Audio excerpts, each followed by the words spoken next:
Hello. तो ये हमारा जो स्टैटिक्स का सीक्वेंस चल रहा था उसमें अभी हम ग्रुप डाटा पढ़ना शुरू कर चुके थे और ग्रुप डाटा में एक एग्जांपल्स जो है वो अभी हम कर चुके थे कि मीन कैसे फाइंड आउट करते हैं। उसके बाद सेकंड एग्जांपल जो हम कंसीडर कर रहे थे उस क्वेश्चंस को आप नोट डाउन कीजिएगा और समझने का कोशिश कीजिएगा, ठीक है, जो कि इम्पॉर्टेंट क्वेश्चन है। आपको ऐसा होगा क्वेश्चन, देखिएगा, सपोज ये हमारा एग्जाम्पल 2 है या फिर आप क्लास नोट्स 2 लिख सकते हैं इसको, ठीक है। ये क्लास नोट्स का आपका सेकंड प्रॉब्लम है, ठीक है। आपको क्या चीज़ देखिएगा, आपका क्लास जो है वो गिवन है एंड फ्रीक्वेंसी जो है वो गिवन है, ठीक है।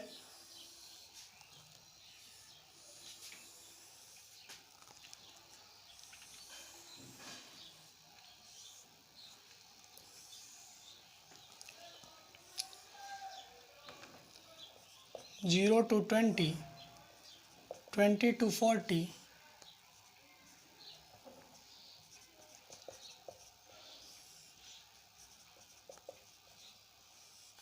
60 to 80 and 80 to 100।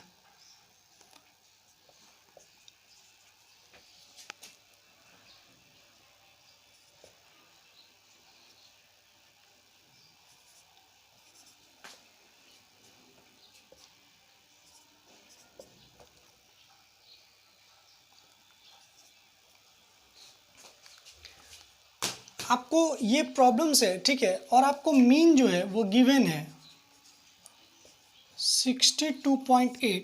मतलब प्रॉब्लम्स ऐसे कह रहा है आपको कि if the mean of the given data is 62.8, okay, then find the value of X, ठीक है।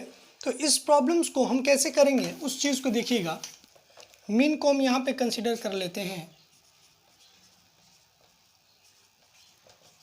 62.8 आपको गिवन है, ठीक है। तो ध्यान से देखिएगा, हमारा फर्स्ट जो टेबल होता था उसमें हम क्या लिखते थे, क्लास। सेकंड में हम क्या लिखते थे, एफ मीन्स फ्रीक्वेंसी। थर्ड में एक्स आई मीन्स आपका एक्स आई लिखिए या एक्स लिखिए, ये क्या चीज़ को रिप्रेजेंट करता है, क्लास मार्क को, ठीक है। और ये जो हमारा है वो एफ इंटू एक्स रिप्रेजेंट करता है क्या चीज़ को, product of frequency into class mark को, ठीक है। तो क्लास जो है गिवन आप वहाँ लिख लें,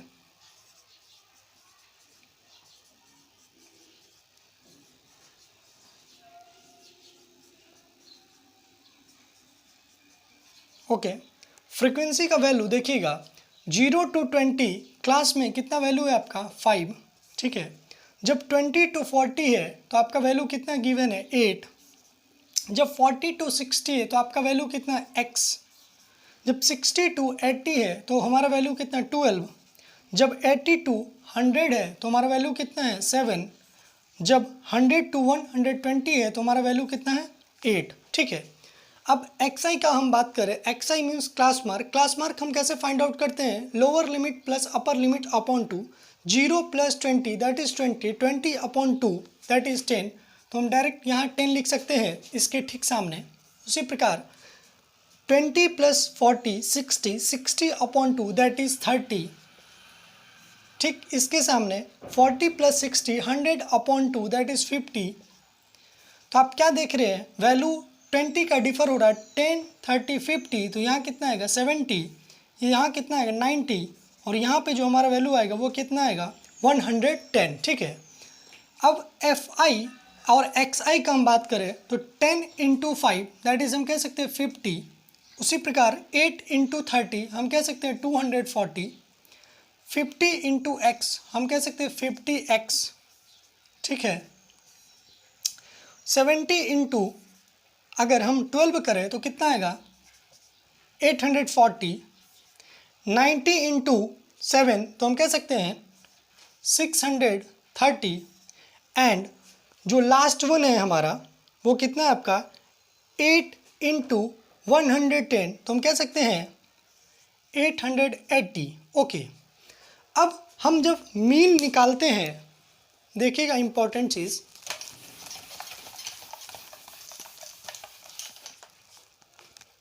जब हम मीन निकालते हैं तो क्या लेते हैं, summation of F I into x I upon summation of F, ठीक है। तो मीन तो चूंकि आपको गिवन है, लेकिन एफ आई इंटू एक्स आई, इसका मतलब इस सारे वैल्यू को क्या करना होगा, सम करना होगा, ठीक है। इस सारे को आप सम करके बताएं क्या चीज़ होगा। एंड नीचे में क्या होता है, समेशन ऑफ फ्रीक्वेंसी। तो इन सारे वैल्यूज़ को आप ऐड करें, तो ऐड करके देखिए कितना हो रहा है,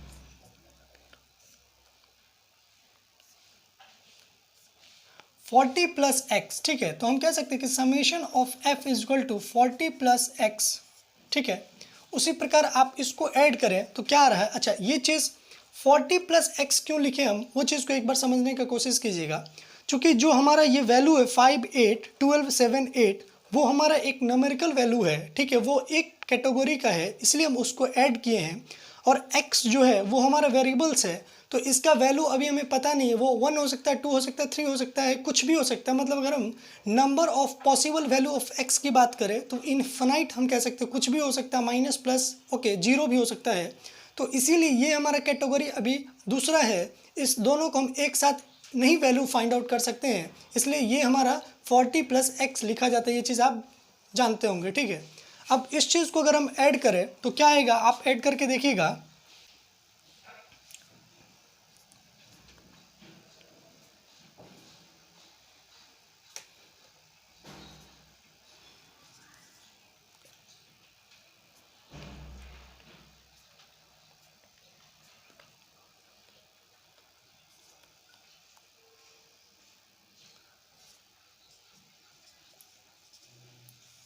ये हमारा वैल्यू कितना है 2640 प्लस 50x, ओके। अब अगर हम मीन के बारे में बात करें तो मीन आपको गिवन था, कितना था आपका मीन 62.8, आपका मीन का वैल्यू कितना था 62.8 equal to summation of F I into X के जगह हम क्या लिख सकते हैं 2640 plus 50x upon summation of frequency में कितना आया था 40 प्लस एक्स, ओके। जब आप क्रॉस मल्टीप्लिकेशन करेंगे तो क्या आएगा 40 into 62.8 plus 62.8 into X equal to 2640 plus 50x, ठीक है। जब यहाँ से डिसमल आप हटाओगे तो ये 0 0 कैंसिल आउट, आप इसको मल्टीप्लाई करें,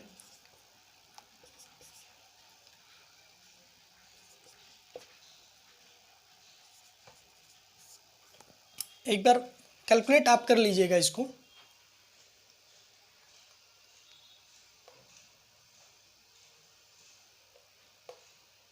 एक बार चेक कर लीजिए आप, ठीक है। उसके बाद प्लस 1 मिनट ध्यान से देखिएगा आप, हम ऐसा करें इसको इस साइड लेके आ जाएं और इसको अगर हम उस साइड लेके जाएं तो इसको जब हम इधर लेके आएंगे तो क्या होगा देखिएगा,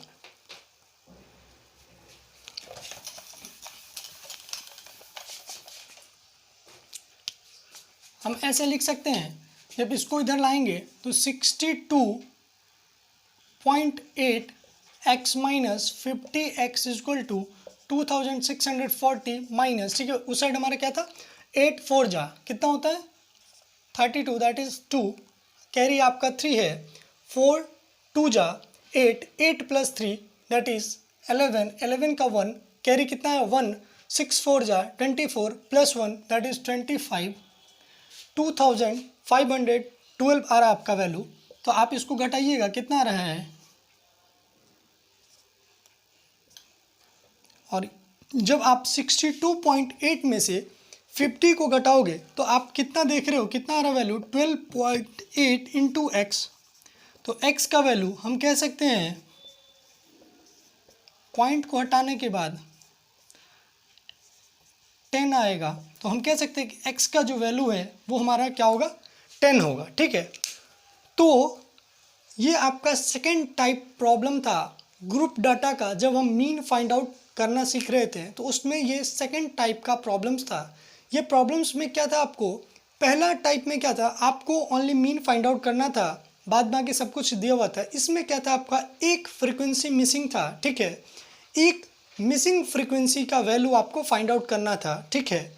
अब इस क्वेश्चन से एक और थोड़ा सा अगर हम क्वेश्चन को ट्विस्ट करें, सुनिएगा ध्यान से, आपको सपोज कीजिए कि मीन गिवन है, आपको मीन गिवन है और आपको टोटल नंबर ऑफ फ्रीक्वेंसी भी गिवन है, ठीक है। आपको दो कंडीशन गिवन है, एक मीन गिवन है एंड सेकंड आपका टोटल नंबर ऑफ फ्रीक्वेंसी भी गिवन है, और टू फ्रीक्वेंसी अगर मिसिंग है प्रॉब्लम में, सपोज कीजिए F1 एंड F5 या F1 या F2 कोई भी दो वैल्यू मिसिंग है, तो क्या आप दोनों का वैल्यू फाइंड आउट कर सकते हैं? अगर कर सकते हैं तो आप इसी प्रॉब्लम्स का खुद से कोई भी दो फ्रीक्वेंसी को मिस करके और उसके बाद आप सॉल्व करें, ठीक है।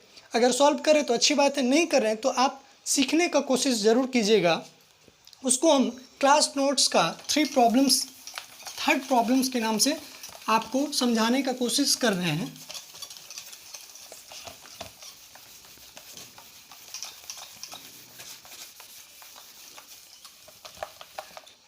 जैसे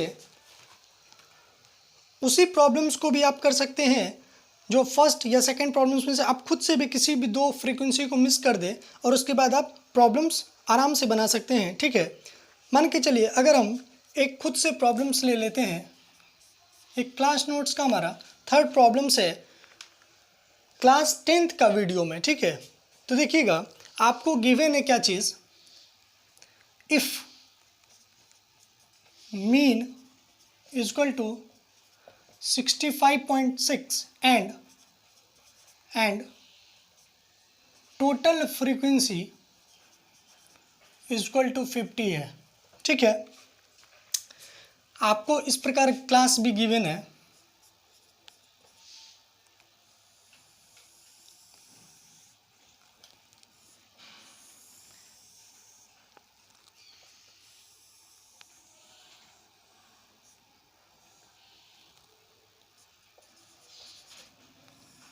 क्लास का जो वैल्यू है वो 10 to 30, 30 to 50,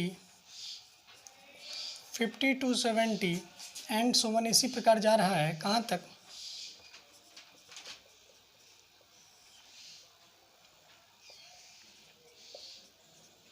okay. And frequency जो आपको गिवन है 5, 8, ये F1 मान के चलिए मिसिंग है, ठीक है, 20 एंड F2 2, ठीक है। तो आपको इस प्रॉब्लम्स में F1 एंड F2 का वैल्यू फाइंड आउट करना है। ओनली एंड ओनली 3 टाइप्स के प्रॉब्लम्स आपको मिलेंगे। तो आप ये 3 टाइप्स के पहला मेथड्स या पहला टाइप को अगर हम ऐसे कहें कि ऐसा होगा जिसमें मीन गिवन होगा, ठीक है, सॉरी मीन नहीं गिवन होगा, आपको normally mean value find out करना है, ठीक है। सेकंड में क्या है कि एक फ्रीक्वेंसी मिसिंग है, उसका वैल्यू फाइंड आउट करना है। एंड थर्ड टाइप जो होगा उसमें कोई भी दो फ्रीक्वेंसी गायब होगा और आपको दोनों का वैल्यू फाइंड आउट करना है, ठीक है। तो इस प्रॉब्लम्स को देखिएगा कैसे हम सॉल्व करेंगे, तो ईजी ही है। सबसे पहली बात हम इसको ऐसे भी कह सकते हैं क्या, देखिएगा अगर हम समेशन ऑफ फ्रीक्वेंसी के बारे में बात करें तो कैसे लिखेंगे इसको, 5 + 8 + F1 + 20 + F2 + 2, okay. And summation of frequency जो है वो आपको गिवन है 50, तो हम इसको 50 = इसको ऐड करके हम कितना लिख सकते हैं, 35 + F1 + F2, ओके। तो यहाँ से हमारा क्या आ रहा है रिलेशन, देखिएगा F1 + F2 = 50 में से जब हम 35 को माइनस करेंगे तो 15 आएगा। तो F1 + F2 बराबर हमारा कितना वैल्यू है, 15। तो क्या हम F1 = 15 - F2 कह सकते हैं, या फिर आप F2 = 15 - F1 भी कह सकते हैं। ये आपके ऊपर डिपेंड करता है कि आप किस वैल्यू को पुट करना चाहते हैं टेबल बनाते वक्त, ठीक है। दोनों में से किसी की भी वैल्यू को आप डालें कोई फ़र्क नहीं पड़ेगा। तो ये चीज़ पहले आपको समझ में आ गया होगा कि ये चीज़ करने का मेरा क्या लॉजिक है। सुनिएगा, F1 = 50 - F2 लिखने से ये मेरा बेनिफिट होगा कि हमारे पास जो मीन का फॉर्मूला हम लिखते हैं summation of Fx upon summation of F, तो वहाँ पे इंपॉर्टेंट रोल ये प्ले करेगा कि linear equation in one variables में होगा। मतलब एक इक्वेशंस अगर हम F2 का वैल्यू फाइंड आउट कर ले तो हम F1 आराम से निकाल सकते हैं। वो आप देखिएगा यहाँ पे कैसे। अगर हम अब टेबल बनाने की अगर बात करें तो ये चीज़ आपको समझ में आ गया होगा, इसलिए हम इसको अब मिटा दे रहे हैं, ठीक है। रिलेशन आपको याद रखना है कि F1 प्लस F2 हमारा कितना आया था, 15 आया था, ठीक है। अब अगर हम इंटरवल की बात करें तो देखिएगा क्लास 10 to 30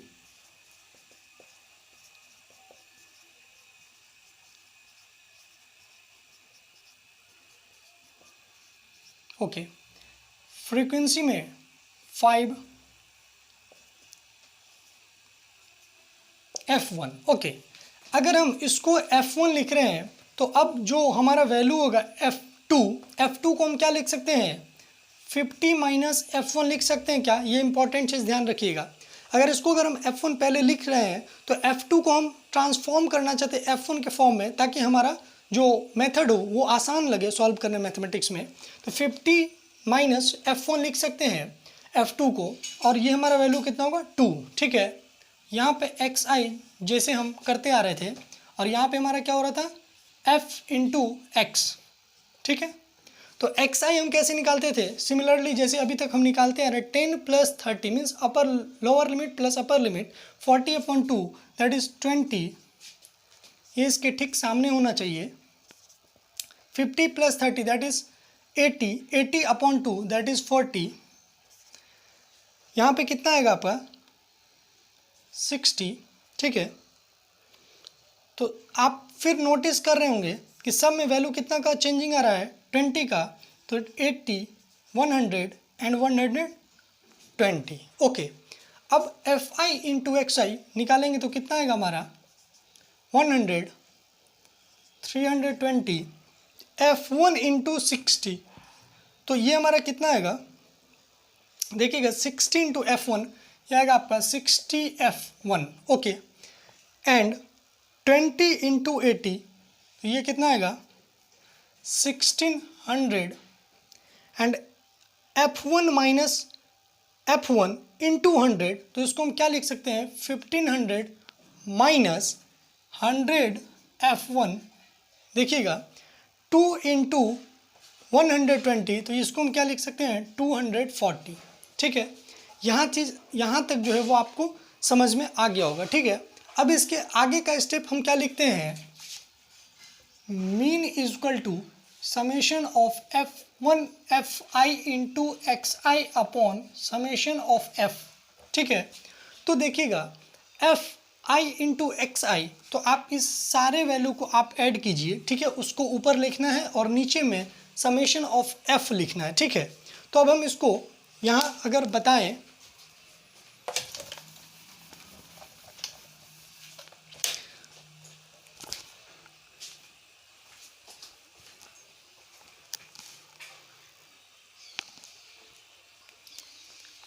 तो जब आप इसको ऐड कर रहे हैं तो ये हमारा कितना आ रहा है 3760 माइनस 40f1, ठीक है।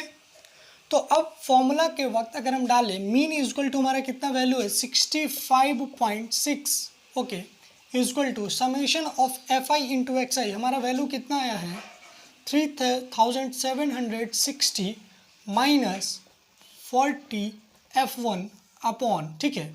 अब देखिएगा टोटल फ्रीक्वेंसी आपको गिवन है कितना 50, तो हम इस वैल्यू को भी लिख सकते हैं ये वैल्यू को ऐड करके, लेकिन अगर हमें गिवन है तो जब इस सारे वैल्यू को हम ऐड करेंगे तो वो इसके ही इक्वल आएगा। वो चीज़ आपको समझ में आ रहा होगा कि टोटल फ्रीक्वेंसी जब इसको हम ऐड करेंगे तो वो आपको गिवन ही है, तो हम इसको डायरेक्ट लिख सकते हैं 50 के इक्वल, ठीक है। जब क्रॉस मल्टीप्लिकेशन करेंगे तो क्या आएगा, देखिएगा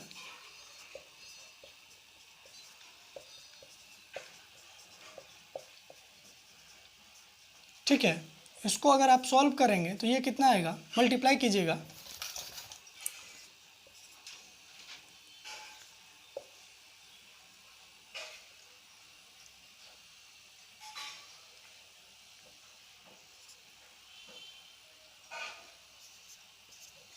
$3280 आ रहा आपका वैल्यू, ठीक है, इक्वल टू 3760 माइनस 40f1, इसको इधर लाएं तो प्लस में आएगा, तो 40f1 is equal to 3760 minus 3280, ठीक है। आप सब्ट्रैक्शन करोगे तो कितना रहा है 4, ठीक है। तो ये आया 40F, 0 से 0 कैंसिल आउट एंड 12, तो F1 का वैल्यू कितना है आपका 12, ठीक है। अगर F1 का वैल्यू 12 आया तो हम कह सकते हैं कि हमारा जो इक्वेशन था F1 प्लस F2 वो कितना था 15 था, और चूंकि F1 का वैल्यू अगर 12 है तो F2 का वैल्यू हम कह सकते हैं कि 15 माइनस 12 दैट इज़ 3 जो है वो F2 का वैल्यू होगा, ठीक है। तो ये चीज़ आपको समझ में आया होगा कि अगर 2 फ्रीक्वेंसी भी अगर मिसिंग हो तो हम कैसे इस प्रॉब्लम्स को सॉल्व कर सकते हैं, ठीक है। मैंने F2 को मैनिपुलेट करके F1 के फॉर्म में लिखा था और उसके बाद हम F1 का वैल्यू पहले निकाले हैं।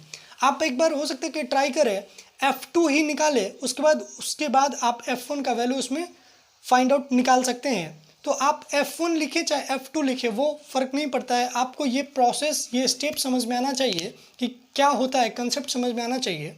तो अब हम ऐसा कह सकते हैं कि क्लास 10th का आपके पास अगर कोई भी बुक्स हो, RS Aval, RD Sharma, NCERT, ठीक है, तो आप उस बुक्स को उठाएं और जो आपका डायरेक्ट मेथड पे मीन होगा, हो सकता है कि आपके बुक में 5 से 7 प्रॉब्लम्स होंगे और जो भी एग्जांपल्स हैं उन सारे प्रॉब्लम्स को आप पहले सॉल्व कर ले डायरेक्ट मेथड से। ये 3 टाइप्स के ही प्रॉब्लम्स आपको मिलेंगे।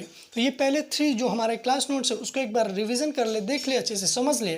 उसके बाद आप अपने बुक्स के एग्जाम्पल्स को और आप अपने बुक्स का जो भी एक्सरसाइज है उसमें से 5 या 6 प्रॉब्लम्स जो भी हैं RS Aval, NCERT, RD Sharma में, उन सारे प्रॉब्लम्स को कर ले ताकि आपको डायरेक्ट मेथड पे मीन निकालना अच्छे से आ जाए, ठीक है। अब हम नेक्स्ट डे, हो सकता है कि कल या फिर हो सकता है कि आज ही हमारा नेक्स्ट वीडियो आएगा, उसमें हम डायरेक्ट मेथड के बाद जो हमारा मेथड था एज्यूम्ड मीन मेथड, हम उसको सिखाना आप लोगों को सिखाएंगे, ठीक है। तो तब तक के लिए धन्यवाद। और एक इम्पॉर्टेंट आप लोग को ट्रिक हम आपको बता दें मैथमेटिक्स के लिए कि मैथमेटिक्स एक ऐसा पार्ट है किसी भी स्टडी का कि आपको अगर मैथमेटिक्स अच्छा करना है तो उसके लिए एक कंसेप्ट है पढ़ने का। वो कंसेप्ट ये है कि आप पूरे चैप्टर पढ़ने के बाद आप प्रॉब्लम्स ना करें, ठीक है।